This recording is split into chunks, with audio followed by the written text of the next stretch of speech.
Santo. Dijo también esta parábola a unos que confiaban en sí mismos como que eran justos y menospreciaban a los demás.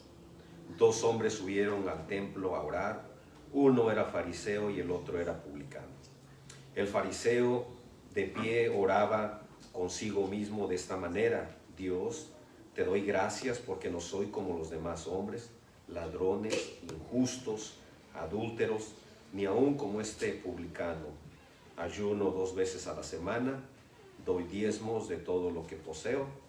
Pero el publicano de pie a cierta distancia no quería ni alzar los ojos al cielo, sino que se golpeaba el pecho diciendo: Dios, sé propicio a mí, que soy pecador.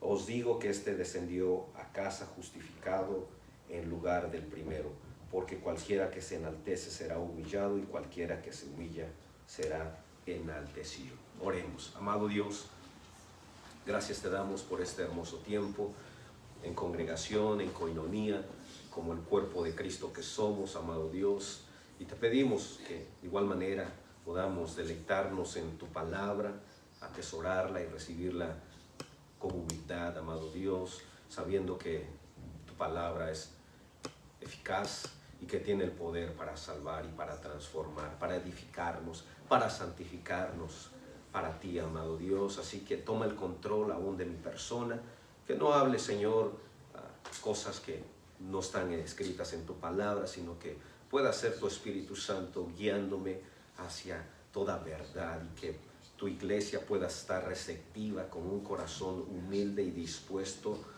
a recibir tu palabra y a atesorarla, que eso es lo más importante, amado Dios, porque estamos en este cuerpo físico, pero sabemos que nuestra ciudadanía está en los cielos, donde tú habitas y donde estaremos contigo toda una eternidad para adorarte y para exaltarte, amado Dios. Yo te doy gracias por este tiempo y bendice a tu iglesia. Te lo pido en el nombre de Jesús. Amén. Pueden tomar asiento, hermanos.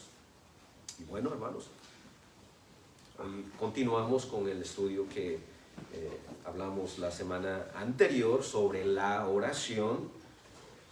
¿Qué es la oración? Ya tenemos aproximadamente 3 viernes hablando sobre la oración y básicamente hoy es el último día. Amén. Hoy es el último día en el cual estaremos hablando sobre la oración, y la semana que viene empezaremos otro estudio, ¿verdad? ¿Qué es el dar? ¿Verdad? ¿Por qué es tan importante dar en la iglesia? ¿Verdad? La semana pasada hablamos de la importancia de orar apropiadamente y no orar de una manera egoísta. Creo que esa palabra fue lo que más resaltó la semana anterior. Orar de una manera apropiada y no de una manera egoísta.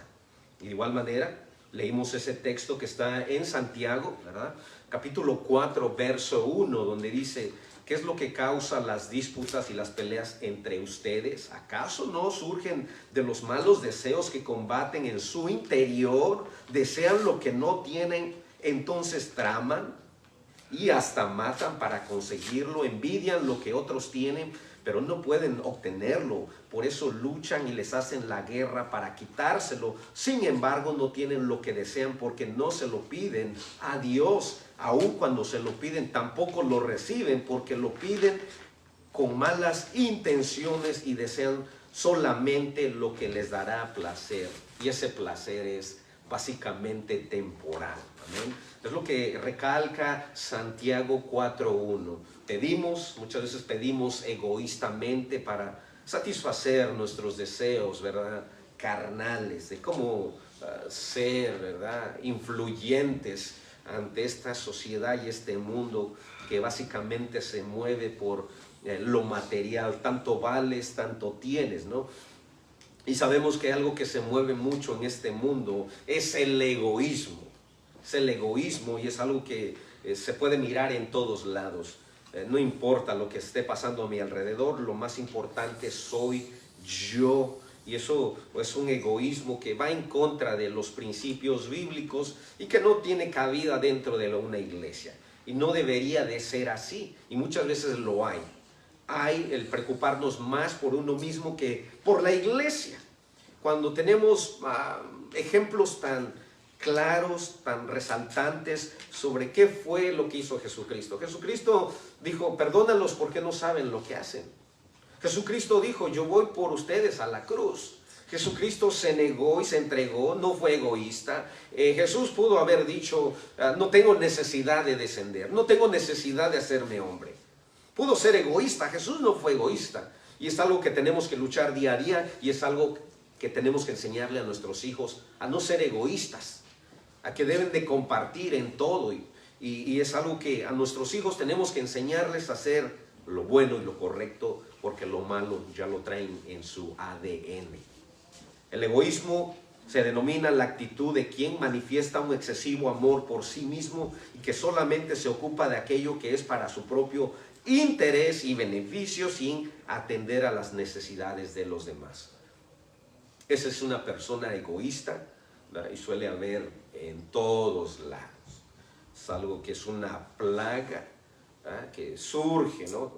Los que tienen casas se dan cuenta que las malas hierbas surgen a puños, a montones. Y de igual manera el egoísmo es algo propio del ser humano y que el ser humano tiene que trabajar y luchar con ese egoísmo que surge de la nada. Entonces el egoísmo como tal es una actitud que dificulta la relación con el prójimo, pues es la persona egoísta, trata y hace sentir a los demás como si no existieran o como si sus preocupaciones o ideas no importaran. Es de ahí que también se le compara con una persona individualista. ¿Ven? No le importan los demás, ¿verdad? No le importan sus actitudes, él cree que es el único importante, ¿verdad? Y suele pasar de que creemos que toda la atención solamente tiene que ser por nosotros y nos olvidamos verdaderamente de Mateo 29, 18, donde nos llama a la gran comisión, pero una iglesia centrada en sí misma, una iglesia centrada en el egoísmo, difícilmente va a salir de este egoísmo centrado en uno mismo. Es una actitud que dificulta la relación con el prójimo, ¿verdad? Y podemos tomar esa palabra prójimo, sí, como los que te rodean dentro de la iglesia, pero tu prójimo también, los que tienes ahí en tu trabajo, los que tienes ahí cuando vas a lavar tu ropa.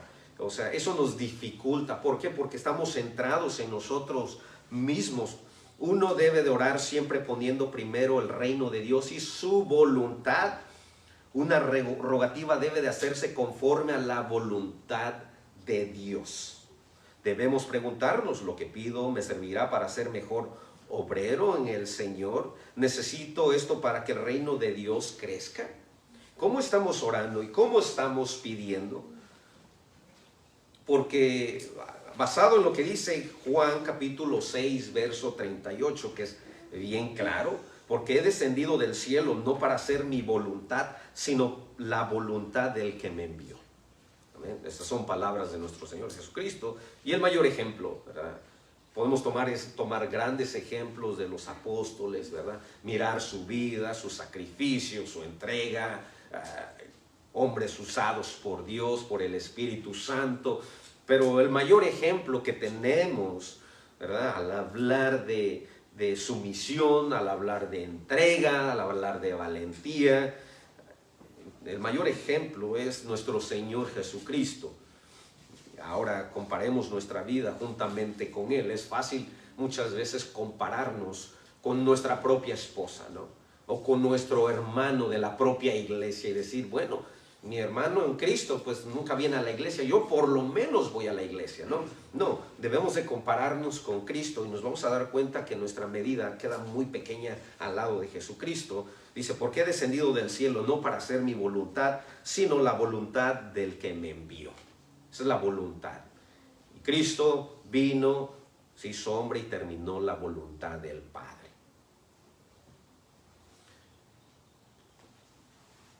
Dios quiere nuestro bienestar espiritual, ya que estaríamos arruinados si Dios contestara cada una de nuestras peticiones. Juan 4:34, Jesús les dijo: mi comida es que haga la voluntad del que me envió y que acabe su obra. Amén. Esas son palabras de Jesús. Esa es mi comida, que yo haga la voluntad del que me envió. Amén. Entonces nos damos cuenta, hermanos, de que quedamos muy cortos muchas veces, ¿no? Cuando nos queremos comparar con los hermanos, y nos damos cuenta de que Dios nos está exigiendo que nuestras oraciones no queden solamente en el egoísmo propio, porque muchas veces suele pasar que somos muy egoístas. ¿Y cómo podemos detectar de que estamos siendo egoístas? Bueno, algo muy simple. El ser egoísta muchas veces es cuando ni tan siquiera atendemos a la oración. Amén. Y esto lo digo a manera de que muchas veces no estamos viniendo los jueves tan siquiera. Amén. Estamos descuidando esa área tan importante, hermanos. Cuando estamos en la presencia del Señor, nos damos cuenta verdaderamente quiénes somos y cómo estamos fallando. Amén. Porque es fácil señalar a los demás, es fácil mirar los errores de los demás, es fácil levantar la mano y tirar la piedra, ¿verdad? Muchas veces somos así, levantamos la mano, tiramos la piedra y la escondemos. Amén. Muchas veces usamos las indirectas para decir lo que no nos gusta, lo que no nos agrada, pero eso creo que no está bien y no es algo bíblico, que simplemente nos escondamos, ¿verdad? Detrás de nuestras palabras, detrás de nuestras actitudes, cuando Dios quiere que vayamos más allá de eso. Jesús, podemos decir, es nuestro mediador, basado en lo que dice Hebreos capítulo 10, verso 19, y quiero que todos me acompañen a leer ese pasaje bíblico. Jesús es nuestro mediador. ¿Qué dice Hebreos 10, 19? Todos vamos a orar, todos oramos, todos tomamos el tiempo porque tenemos la confianza, la certeza, la seguridad de que Dios nos escucha. Tenemos la confianza y la libertad, el acceso a la presencia de Dios en oración. El sacrificio de Cristo hizo posible nuestro acceso al Padre. Eso creo que queda muy claro. Y dijimos algo, que Dios no escucha a todo mundo. Así como muchas veces tenemos el concepto, Dios ama a todos. Amén. Y dimos bases, sentamos bases de que Dios no escucha a todo mundo. El sacrificio de Cristo hizo posible nuestro acceso al Padre. Podemos ir en oración. Así que, hermanos, teniendo libertad para entrar en el lugar santísimo por la sangre de Jesucristo, por el camino nuevo y vivo que Él nos abrió a través del velo, esto es de su carne, esto es de su entrega, esto es de su sacrificio, teniendo libertad. Muchos no la usamos porque no queremos. ¿Amén? Es como decir, muchos tienen la libertad de viajar e ir a su país de origen.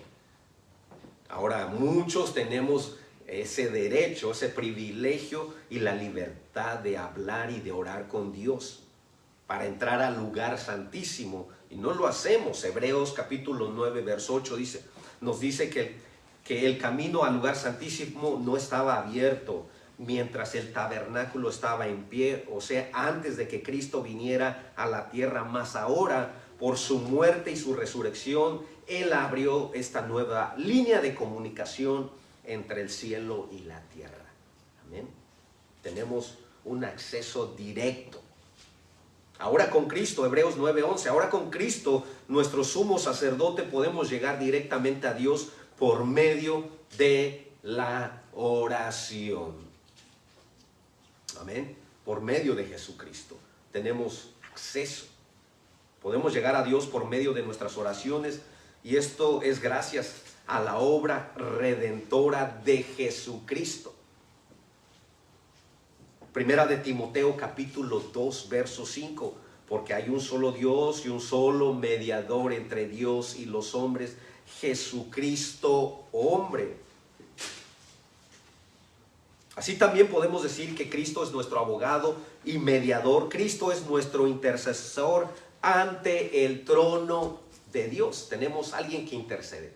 Si pecamos, fíjense cómo dice, si pecamos, abogado tenemos para con el Padre. Pero aquí no está hablando de que tenemos una licencia para pecar. ¿Saben?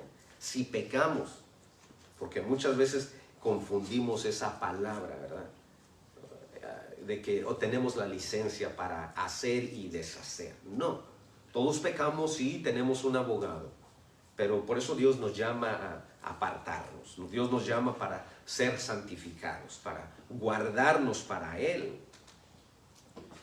Está a la diestra de Dios Padre y intercede por nosotros. Y fíjense que dice Romanos 8:34. ¿Quién es el que condena? Hay signos de interrogación, hay una pregunta ahí. ¿Quién es el que condena? Y dice, Cristo es el que murió. Así más aún, el que resucitó, el que además está a la diestra de Dios, el que también intercede por nosotros. ¿Quién nos separará del amor de Cristo?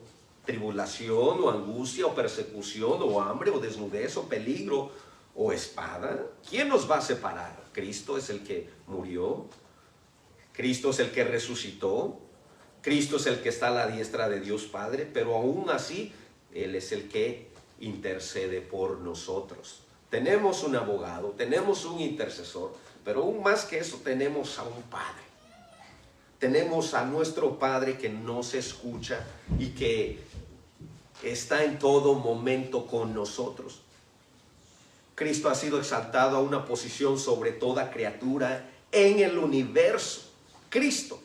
Filipenses capítulo 2, verso 19 dice, por lo cual Dios también le exaltó hasta lo sumo y le confirió el nombre que es sobre todo nombre, para que en el nombre de Jesús toda rodilla se doble, tanto de los que están en el cielo y en la tierra y debajo de la tierra, y toda lengua confiese que Jesucristo es el Señor, para la gloria de Dios Padre.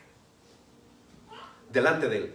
No hay nada mejor que arrodillarse ahora delante de Jesucristo y tener que arrodillarnos cuando estemos siendo juzgados, ¿verdad?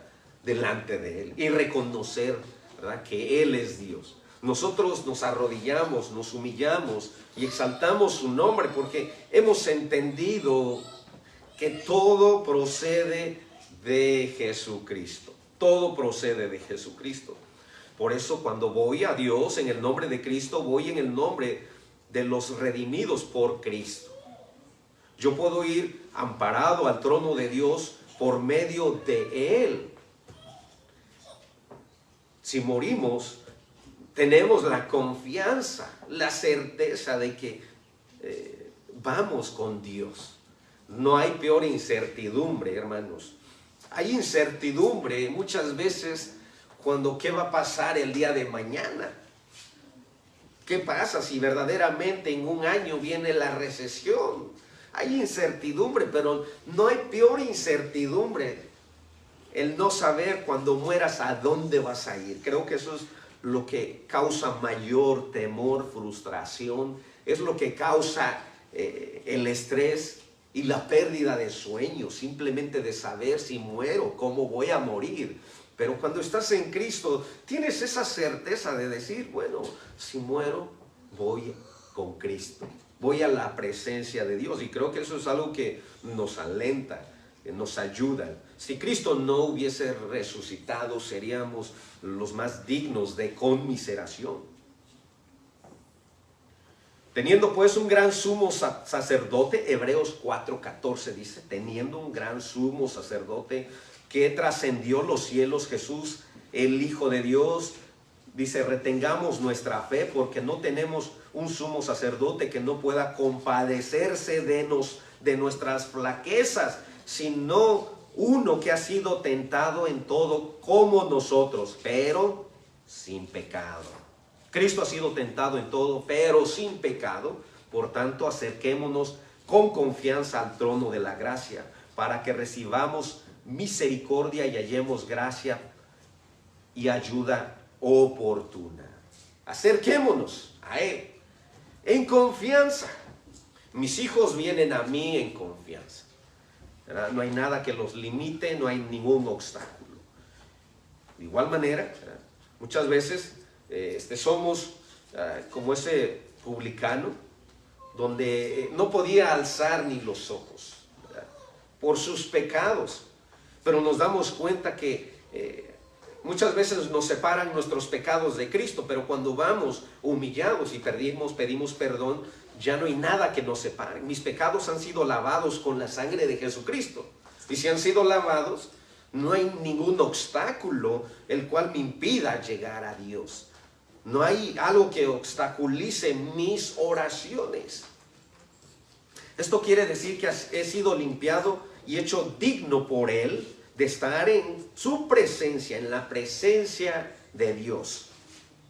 Todos muchas veces hemos ido en algún momento a alguna corte, ¿no? Y cuando tú entras, bueno, tienes que entrar con reverencia, con respeto, vestido adecuadamente, ¿no?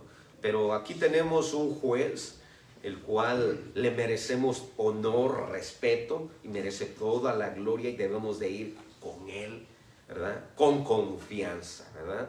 Y sobre todo pidiendo perdón por nuestros pecados antes de ir a Él, sin que haya ningún obstáculo, algo que impida de que nuestras oraciones sean estorbadas.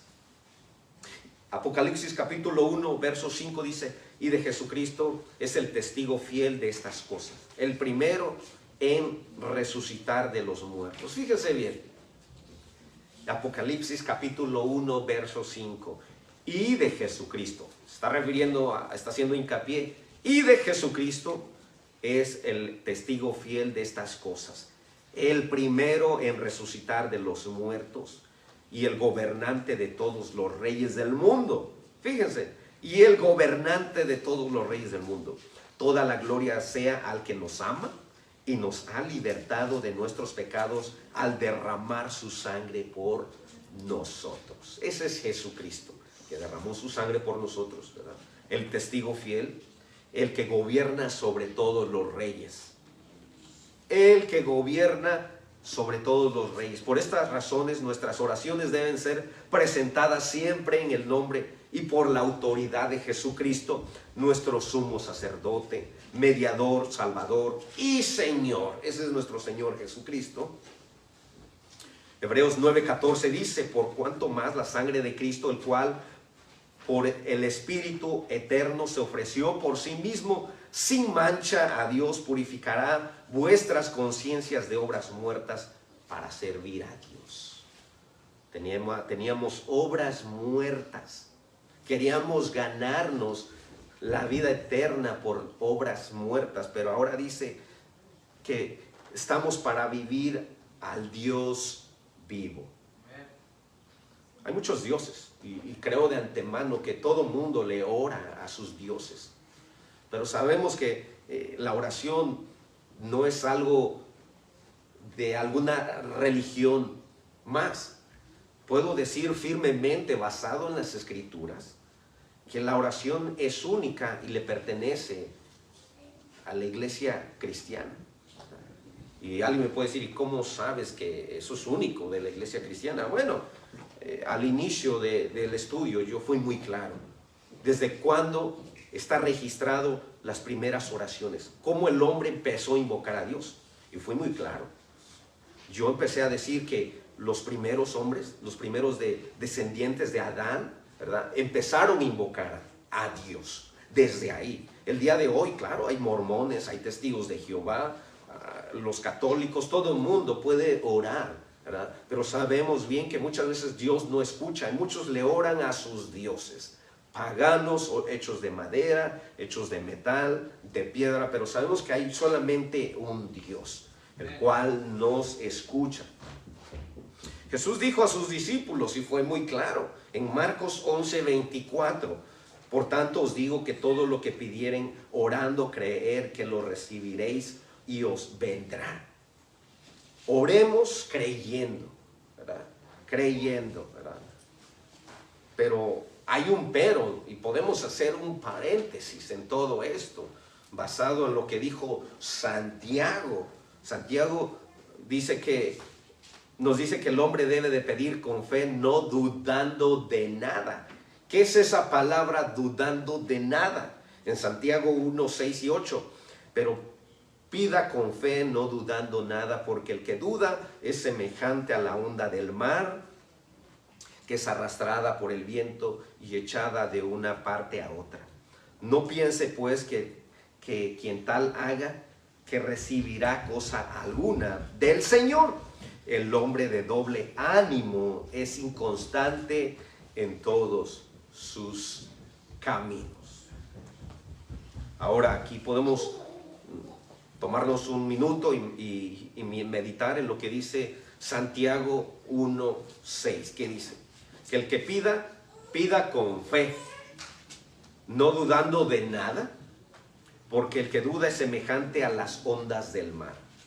Todos nos damos cuenta y tenemos noción y sabemos a qué se refiere, que es semejante a las ondas del mar, que es arrastrada por el viento y echado de una parte a otra. No piense, pues, quien tal haga, que recibirá cosa alguna del Señor. El hombre de doble ánimo es inconstante en todos sus caminos. Hay cristianos, desafortunadamente, que son de doble ánimo, ¿verdad? Y suelen oscilar todo el tiempo entre un pensamiento, entre emociones, de un lado a otro, ¿verdad? Y eso es una realidad. ¿Y cómo podemos darnos cuenta que son cristianos de doble ánimo? ¿Cómo podemos darnos cuenta que son cristianos que son llevados de un lado a otro por su inconstancia? Bueno, nos damos cuenta que en su vida de igual manera son inconstantes. No solamente dentro de la iglesia, no solamente en sus oraciones, sino en su vida cotidiana, ¿verdad? Son inconstantes en todo. El hombre de doble ánimo, podemos decir que el hombre de doble ánimo es alguien que está constantemente dividido en un estado de esclavitud. Fíjense bien, la mitad de su ser está atado a un sinfín de emociones que hacen una doble vida. Podemos decir que tiene una doble vida, tanto en su mente y en su alma. Quizá una parte vive para Dios, parte de su vida vive para Dios, mientras que la otra vive para su mal hábito. Por lo tanto, podemos preguntarnos, ¿somos de doble ánimo? Y repito nuevamente, el hombre de doble ánimo es alguien que está constantemente dividido en un estado de esclavitud. La mitad de su ser está atado a un sinfín de emociones que hace una doble vida en su mente y en su alma. Quizá una parte viva para Dios, mientras que la otra vive para su mal hábito. Esa es una persona de doble ánimo. El doble ánimo es la falta de firmeza en el carácter, el cual nos ha sido renovado o debió de haber sido renovado. El doble ánimo es la falta de firmeza en el carácter, el cual no ha sido renovado a través de la transformación del entendimiento. Renovar vuestro entendimiento. ¿Y cómo vamos a renovar vuestro entendimiento? Simple y sencillamente con la palabra de Dios.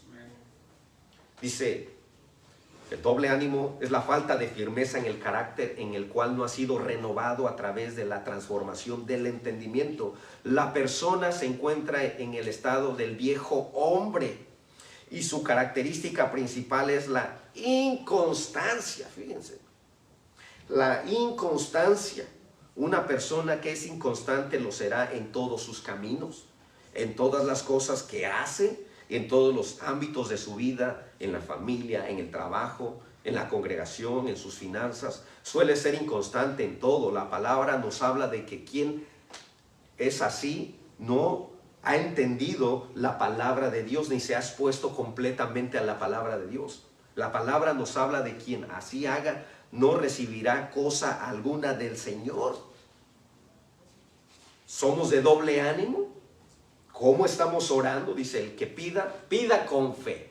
Y no sea como aquellos que son llevados por las olas del mar. Son llevados por sus emociones de un lado a otro. Y el tal que es así, no crea que va a recibir algo de parte de Dios. Entonces, nos damos cuenta que el ser de doble ánimo, hermanos, no solamente en la oración, sino eso nos conlleva a una vida cristiana de doble ánimo, inconstancia. Y eso puede afectar también a nuestros hijos, porque no estamos siendo constantes en nada, en Dios. Y podemos decir, si no es constante en la familia, ni en el trabajo, ni en la congregación, ni en sus finanzas, bueno, ¿qué es lo que va a pasar en un futuro cercano? Una persona de doble ánimo está inquieta y confundida en sus pensamientos, sus acciones y su comportamiento. Tal persona siempre está en conflicto consigo misma. Tal conflicto interno nunca puede apoyarse con confianza en Dios y en sus promesas de gracia. Fíjense. Tal conflicto interno nunca puede apoyarse con confianza en Dios y en sus promesas de gracia.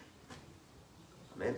Entonces, una persona así dice, sí, Señor, confío en ti, yo te amo, pero pues por si me fallas o por si las dudas, ¿no? Había cierto cristiano que llevaba una pistola, ¿no?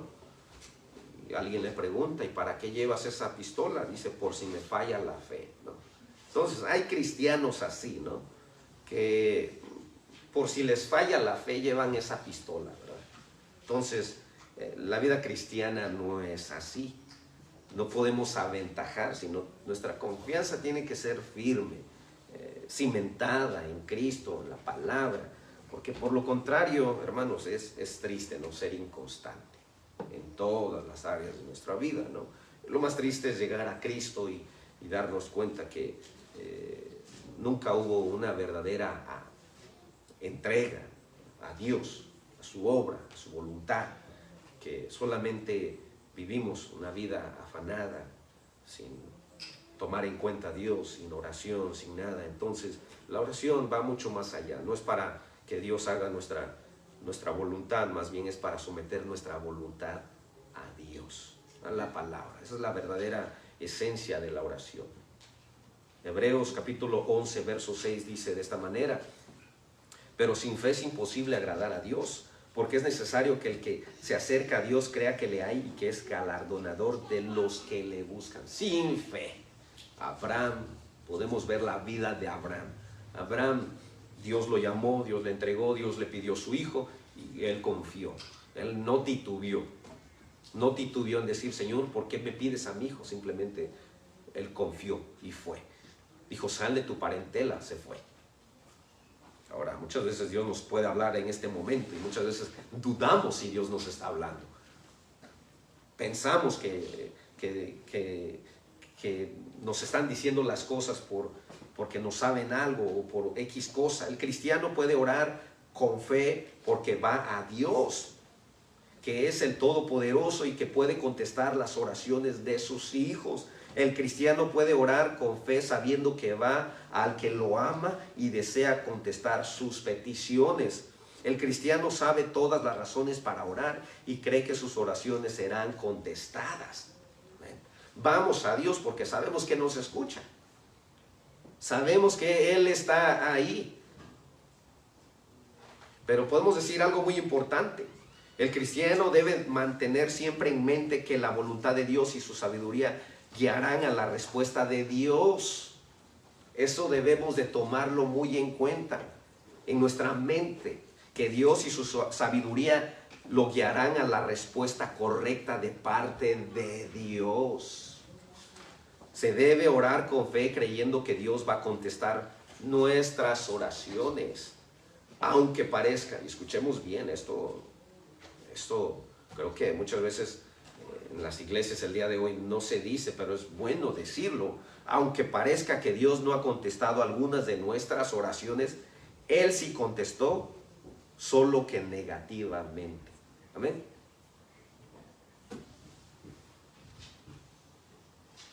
El cristiano debe mantener siempre en mente que la voluntad de Dios y su sabiduría lo guiarán a una respuesta correcta de parte de Él. Se debe de orar con fe creyendo que Dios va a contestar su oración. Se debe de orar con fe creyendo que Dios va a contestar su oración. Aunque parezca que Dios no ha contestado algunas de nuestras oraciones, parece, y nos ha pasado, ¿verdad?, que Dios no contesta, pero fíjense cómo dice, Él sí contestó, solo que negativamente. Amén. Dios siempre contesta, a favor o en contra, pero Dios siempre contesta. Nadie puede decir, Señor, ¿por qué no me has contestado? O Señor, ¿por qué llegaste tan tarde? ¿Verdad? Así como las hermanas de Lázaro dijeron, Señor, si tú hubieses estado aquí, mi hermano no hubiese muerto. Entonces, ¿cuáles fueron las palabras de Jesús? Ciertamente te digo que Él resucitará. Le dijo, sí, yo sé que en el día postrero. No, Jesús estaba refiriendo que Él iba a resucitar en ese mismo momento, ¿no?, en ese transcurso de tiempo, ¿no? Y fue lo que pasó. Entonces nos damos cuenta que Dios siempre contesta, nunca llega tarde, y si las cosas no suceden, no es porque tienen que ser a nuestra manera, a nuestro antojo, sino en la soberanía de Dios. Él en su sabiduría sabe lo que más nos conviene y nos lo da. Y cuando sabe que no nos conviene, Él lo niega. En ambos casos, la decisión de Dios de responder a nuestras oraciones redunda en nuestro bienestar espiritual. Dios va a contestar basado en nuestro bienestar espiritual. ¿Cuál es nuestro bien? ¿Cómo nosotros contestamos cuando nuestros hijos vienen a nosotros pidiéndonos algo en específico? Siempre vamos a actuar en el bien de ellos. Cuando tú ya tienes un jovencito, un teenager que ya está en la high school y te pide un buen carro, te pide un BMW, un Subaru, tú no le vas a dar un Mustang, 700 caballos de fuerza, cuando es un inmaduro, cuando puede salir en la calle y matarse solo. No, tú primero le enseñas a ser responsable. Tú primero le haces tener conciencia de las cosas, de la vida, de la responsabilidad, tanto de su vida como de los demás, que tiene que usar el medio de transporte como algo esencial. Bueno, de igual manera, Dios piensa en nuestro bienestar espiritual. Dios no es un mago, Dios no es alguien que concede deseos, ¿verdad?, para que nosotros estemos felices en este mundo, sabiendo de antemano que nuestra ciudadanía está en los cielos. Hay que reconocer que Dios nos da lo que realmente necesitamos y no lo que hemos pedido. Eso queda muy claro. Y hay algo para ilustrar. Dice, pedí fuerzas a Dios para que siempre gane. Me hizo débil para aprender a obedecer. Pedí salud para hacer cosas mayores. Me dio flaqueza para hacer cosas mejores. Pedí riquezas para estar alegre. Me dio pobreza para ser sabio. Pedí poder para ganar la alabanza de los hombres. Me dio debilidad para sentir la necesidad de Dios. Pedí todas las cosas para gozar la vida. Me dio la vida para gozar de las cosas. No recibí nada de lo que pedí, pero recibí lo que había esperado. Sin pedirlo, mis oraciones fueron contestadas. Soy entre los mortales el más bendecido. Pedimos algo y no lo recibimos, y Dios nos da lo que nos conviene. Eso es lo más hermoso, que al final de cuentas, al tiempo, nos entendemos que fue por nuestro bien y que nos sirvió para algo. Amén. Nos sirvió para algo. Así que el cristiano está propenso a eso. Y el cristiano no ha sido creado ni ha sido llamado para tener una vida exitosa, como lo dicen grandes predicadores, ¿no?, de la prosperidad, ¿no? El cristiano fue llamado, así como los apóstoles, los hombres de Dios que fueron perseguidos, vivieron bajo la tierra, en las catacumbas, fueron martirizados, crucificados. Entonces, el hombre de Dios no ha sido llamado, y aún los hijos de Dios no han sido llamados para tener una vida exitosa. que Dios permite que ciertos verdaderos hombres de Dios sean exitosos y sean ricos, pero también Dios usa esos medios para abrir iglesias en otros países, para abrir clínicas, para llevar el evangelio. A lo mejor si Dios me hace millonario, a lo mejor me aparto al mundo y no voy a usar adecuadamente su dinero. Dios sabe a quién hacer rico, ¿no? Dios sabe a quién bendecir de una gran manera, aunque todos aquí estamos bendecidos. Amén. A lo mejor en lo más mínimo, pero estamos bendecidos. Orar con un espíritu de perdón, ¿eso qué implica? Todo cristiano está llamado a tener un espíritu de perdón antes de ir a orar y pedir al Padre. He aquí una condición que no debe de ser pasada por alto, sobre todo si queremos que nuestras oraciones sean contestadas. Una de las peticiones de la oración modelo es, dice en Mateo 6:12, y perdónanos nuestras deudas como también nosotros perdonamos a nuestros deudores. Estamos siendo generosos con la palabra, estamos perdonando. Y bueno, a lo mejor usted puede decir, yo aquí contra los hermanos de la iglesia no tengo nada. Con tu familia de sangre, con tu expareja, con el papá de tus hijos, con la mamá de tus hijos, ¿la hemos perdonado? ¿La has perdonado tú? Y perdona nuestras deudas como también nosotros perdonamos a nuestros deudores. Deudores no necesariamente somos los que estamos aquí, sino los que están afuera, en tu trabajo, en la calle, con tu propia familia. Porque seamos honestos, muchas veces los que más nos lastiman son los de casa, son nuestra familia, ¿verdad? Esto quiere decir que vamos a pedir a Dios que nos perdone en la misma medida que nosotros perdonamos a otros. Jesús dice de esta manera, Mateo 6:14, porque si perdonáis a los hombres sus ofensas, os perdonará también a vosotros vuestro Padre Celestial, mas si no perdonáis a los hombres sus ofensas, tampoco vuestro Padre os perdonará vuestras ofensas. Eso es muy claro, ¿no? O sea, a veces tratamos de engañar a Dios y decimos, Señor, yo perdono, pero no olvido. No, perdonar es ir y abrazar a tu hermano. Yo he platicado muchas veces, ¿no? En cierta ocasión, ¿no? El guardar tanto odio por la persona que te dio la vida, ¿no? O sea, y ya estar en Cristo, y lo digo por mí, ¿no? Pasó 1 año y medio literalmente, ¿no? Sintiendo tanto odio, ¿no? Coraje, ¿no? Y yo, ya estando en Cristo, yo me revolcaba y yo le decía, Señor, ayúdame a perdonar. Y no pasó hasta 1 año y medio donde Dios obró en mi vida. Y pude abrazar a esa persona que me dio la vida y decirle te amo. Y el día de hoy poder tener la conciencia tranquila y un corazón sano porque Dios hizo la obra. Entonces, el perdonar no es una opción, es una decisión. El perdonar no es si lo sientes o no lo sientes, basado en la palabra de Dios. Muchas veces no queremos perdonar porque no lo sentimos. Dios nos lo demanda. ¿Queremos que nos perdone? Bueno, perdona, por lo contrario. Y no hay nada mejor tener una paz interior con Dios, por parte de Dios, el saber que tú has perdonado y amar genuinamente a tu familia, a tus hermanos en Cristo también de igual manera. Orar con un corazón que no perdona o rencoroso es una forma segura de cerrar las puertas del cielo a nuestras oraciones. Es una pérdida de tiempo. Uno debe de perdonar si quiere ser perdonado, básicamente. O sea, queremos que Dios nos escuche. Bueno, no juguemos al cristiano ni le juguemos al vivo. Dios nos dice, perdona antes de que vengas. O cuando estés en oración, perdona. Entrega todo eso. Orar, lo más importante de todo, debemos de orar con un corazón humilde. Un corazón sin orgullo y sin vanas repeticiones.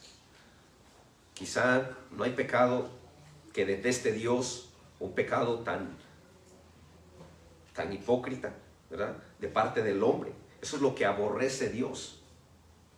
Dice, sobre ninguna clase de personas se ha pronunciado algo más severo y que condene Dios, sino la hipocresía.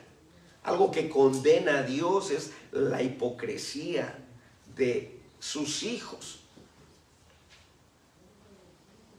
Y para eso quiero que me acompañen. Vamos a leer Lucas 18:9. ¿Qué dice?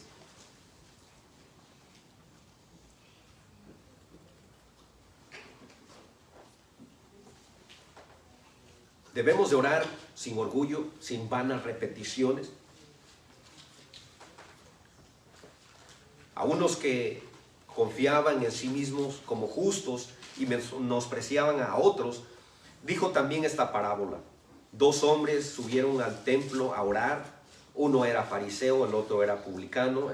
El fariseo, puesto en pie, oraba consigo mismo. Fíjense bien, oraba consigo mismo de esta manera: Dios, te doy gracias, porque no soy como los otros hombres, ladrones, injustos, adúlteros, ni aun como este publicano. Ayuno 2 veces a la semana, doy diezmos de todo lo que gano. Mas el publicano, estando lejos, no quería ni aún alzar los ojos al cielo, sino que se golpeaba el pecho diciendo: Dios, sé propicio a mí, pecador. Os digo que este descendió a su casa justificado antes que el otro, porque cualquiera que se enaltece será humillado, y cualquiera que se humilla será enaltecido. Dios aborrece, ¿no?, el orgullo, la soberbia, la altanería. Es algo que aborrece Dios, y creo que todos sabemos eso, y debemos de cuidar esto antes de ir a orar o cuando estamos orando, de no caer y creer que estamos bien. El punto es que muchas veces creemos que estamos bien, aunque no vayamos a la iglesia, aunque no estemos orando, aunque no leamos la palabra. Pensamos que estamos bien, aunque estemos llenos de orgullo y de soberbia, aunque nos moleste cuando el pastor nos llame y nos diga: ¿por qué no ha venido, hermano? Tengo muchas cosas que hacer, pastor. Entonces, Dios detesta, ¿no?, la soberbia, el orgullo. Una oración no sincera y presuntuosa es siempre una abominación a Dios. A Dios no se le engaña con oratorias o elocuencias. Él se impresiona solamente con la sinceridad de nuestras oraciones. Dios es impresionado con eso, cuando somos sinceros.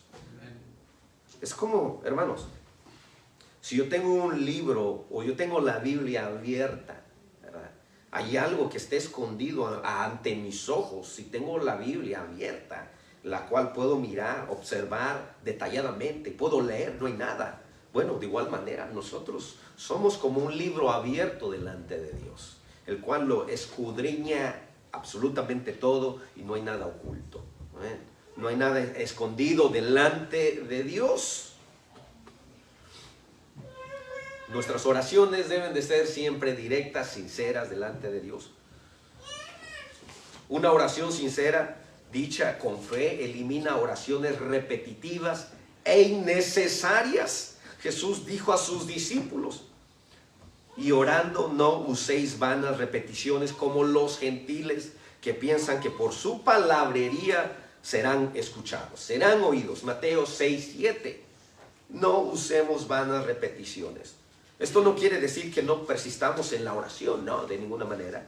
Debemos de persistir, orar en todo tiempo, orar unos por otros, ¿verdad? Entonces, más bien que debemos de persistir. Jesús muy seguido permanecía en oración, fíjense. Jesús muy seguido oraba en todo tiempo, más bien toda la noche, o se levantaba antes del alba para orar. O sea, en todo tenemos ejemplo de Jesús. Nunca oraba egoístamente, y si oraba, oraba toda la noche. Y eso lo encontramos Lucas 9:28 y Marcos capítulo 1, verso 35. La ayuda del Espíritu Santo en la oración es algo muy importante. Una de las grandes bendiciones que el cristiano goza y tiene es la ayuda del Espíritu Santo. Muchas veces lo dejamos a un lado, ¿no? Muchas veces pensamos que es un cero a la izquierda, pero tenemos al Espíritu Santo y juega un papel muy, muy importante para la vida del creyente, para la vida del cristiano. Romanos capítulo 8, verso 26 dice, y de igual manera el Espíritu nos ayuda en nuestras debilidades. Escuchemos, es nuestro paracleto, ¿verdad? Es el que nos enseña. Y de igual manera el Espíritu nos ayuda en nuestra debilidad. Pues que hemos de pedir como conviene, no lo sabemos, pero el Espíritu mismo intercede por nosotros con gemidos indecibles. No sabemos pedir, pero el Espíritu nos ayuda. Él mismo intercede por nosotros con gemidos indecibles. El cristiano necesita esta ayuda, ya que él no siempre sabe lo mejor que es para él o cómo orar. Y lo sabemos de antemano. El cristiano está limitado en la oración porque no sabe lo que traerá el día de mañana. Cada día trae su propio afán, y creo que eso queda muy claro. El cristiano tampoco sabe expresar palabras exactas, el anhelo o los deseos de su corazón. Creemos que sabemos pedir, creemos, pero en sí la misma palabra dice, este pueblo no sabe discernir entre su mano izquierda y su mano derecha. Por estas y otras razones, nuestro Padre Celestial nos ha dado su Espíritu para ayudarnos en nuestras oraciones, ya que Él lleva nuestras peticiones y la alabanza y las presenta correctamente en el trono de Dios. Necesitamos del Espíritu Santo. Es el que nos redarguye de pecado. El pastor va a estar predicando referente a esto, al Espíritu Santo, ¿verdad? Se va a tomar un tiempo. El Padre y el Hijo y el Espíritu Santo están envueltos en la oración. Que tiene al Padre, tiene al Hijo. Y el que tiene el Hijo, tiene al Padre. Nadie va al Padre si no es a través del Hijo. La oración del cristiano está dirigida al Padre en el nombre de Jesucristo. Y con la ayuda del Espíritu Santo, la oración es un privilegio maravilloso que tiene el cristiano, del cual debería gozar y usar siempre. Amén. Es un gozo. Es un privilegio del cual debería de gozarse y usar siempre el cristiano. Dios ha prometido contestar la oración. Dios contesta siempre las oraciones, siempre, lo hemos dicho. A veces en un no rotundo y a veces sí. ¿Y qué dice Éxodo 32:11? Es un hecho atestiguado por las Escrituras. Moisés oró y su oración salvó a la nación de la muerte y de la tumba. Josué oró y el sol se detuvo hasta que sus enemigos fueran destruidos. Fíjense. Josué 10:12. Ana oró y Dios le dio un hijo. Primera de Samuel 1:9 y 20. Entonces, cuando nosotros oramos para que Dios sea glorificado, Dios responde. Amén. La palabra de Dios está llena de promesas de que la oración será contestada. Porque los ojos del Señor están sobre los justos y sus oídos atentos a sus oraciones. Pero el rostro del Señor está contra aquellos que hacen el mal. Dios está atento, Dios escucha a los justos. Si permanecéis en mí y en mis palabras, y mis palabras permanecen en vosotros, pedid todo lo que queráis y será hecho. Si permanecemos en Él, y si su palabra permanece en nosotros, y permanecer tiene la implicación de vivirla, de ponerla por obra, es lo que se refiere. Si la palabra permanece en vosotros, eso es lo que implica. Está en Juan 15:7. La oración no tiene como propósito el lograr que Dios haga la voluntad del ser humano. Eso es muy claro. Y repito nuevamente Juan 15:7. Si permanecéis en mí y mis palabras permanecen en vosotros, pedid todo lo que queráis y será hecho. La oración no tiene como propósito el lograr que Dios haga la voluntad del ser humano. Más bien busca llevar la voluntad humana a la dependencia de Dios para que Dios pueda llevar a cabo su plan y su propósito. La oración expresa siempre un sentido de necesidad, ya sea para uno mismo o para otros en sentido de intercesión. Este sentido de necesidad se une a la confianza de que Dios es galardonador de los que le buscan.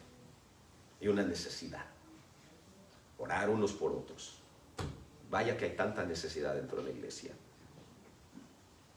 Pablo instruyó a los filipenses a no estar ansiosos. Filipenses 4, 6 y 7. Por nada estéis afanados, sino sean conocidas vuestras peticiones delante de Dios en toda oración y ruego con acción de gracias, y la paz de Dios, que sobrepasa todo entendimiento, os guardará vuestros corazones y vuestros pensamientos en Cristo Jesús. Lo que implica, fíjense, todo está resumido aquí. Cuando oramos, Dios guarda nuestros pensamientos. Dios guarda todo nuestro ser, porque estamos confiando en su soberanía. Por nada estéis afanados, sino sean conocidas vuestras peticiones delante de Dios con oraciones, con ruego, con acciones de gracia. Y la paz de Dios, que sobrepasa todo entendimiento, guardará vuestros corazones y vuestros pensamientos en Cristo Jesús. No hay nada peor vivir afanado, preocupado por qué va a pasar el día de mañana. Si el hombre cumple las condiciones que Dios ha puesto para la oración aceptable y efectiva, puede sentirse seguro de que sus oraciones serán oídas y contestadas de acuerdo con la voluntad y la sabiduría de Dios. Repito ya para terminar. Si el hombre cumple las condiciones que Dios ha puesto para la oración aceptable y efectiva, puede sentirse seguro de que sus oraciones serán oídas y contestadas de acuerdo con la voluntad y la sabiduría de Dios. Y ya por último, Martín Lutero dijo: la oración no es para cambiar los planes de Dios, es para confiar y descansar en su obra soberana. Amén. Entonces debemos de confiar en su soberana voluntad de Dios, sabiendo que Él conoce y va a contestar nuestras oraciones conforme a su propósito. Amén. Vamos a orar y darle gracias a Dios. Amado Dios, gracias te damos por este hermoso tiempo. Te bendecimos, amado Dios, y te exaltamos, Señor. Tenemos un Dios soberano, grande, que nos ha dejado su palabra, que es inerrante, que no tiene errores. Esa palabra, mi Dios, que la amamos, la atesoramos y la recibimos, Señor, con humildad. La recibimos y la guardamos en nuestro corazón, sabiendo que dará fruto a su tiempo, mi Dios, sabiendo que cada día nos parecemos más a ti. Y es lo que queremos, amado Dios, parecernos más a ti. Que allá fuera el mundo pueda mirarte a ti a través de nosotros. Que la gente pueda decir que nos parecemos a ti por cómo hablamos y por cómo nos comportamos, amado Dios. Ayúdanos que a través de la oración, Señor, podamos, Señor, parecernos más a ti. Ayúdanos a perseverar todos en la oración, a no descuidarla, a orar todo el tiempo, a todo momento, Señor, porque tu palabra dice que los tiempos son malos. Tu palabra lo dice, que los tiempos son malos, amado Dios. Y sabemos que si dejamos la oración, corremos el riesgo, Señor, de enfriarnos, de secarnos espiritualmente y así ser despectivos, ser arrogantes hacia tu palabra, hacia la iglesia, Señor, y caeremos en el egoísmo, el solamente pensar en nosotros mismos. Y no queremos eso, amado Dios. No queremos ser egoístas con la iglesia. No queremos ser egoístas con nuestros hermanos en Cristo. No queremos ser personas arrogantes que solamente piensan en su propio bienestar. Ayúdanos y sácanos del confort. Sácanos, Señor, del yo, y ayúdanos a poner por obra Mateo 29, 18, Señor.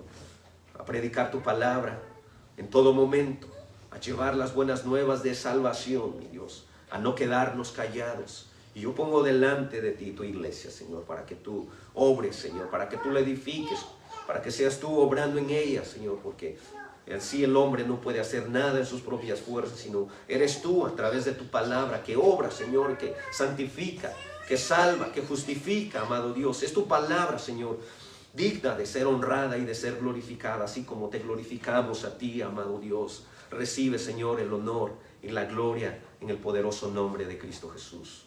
Amén.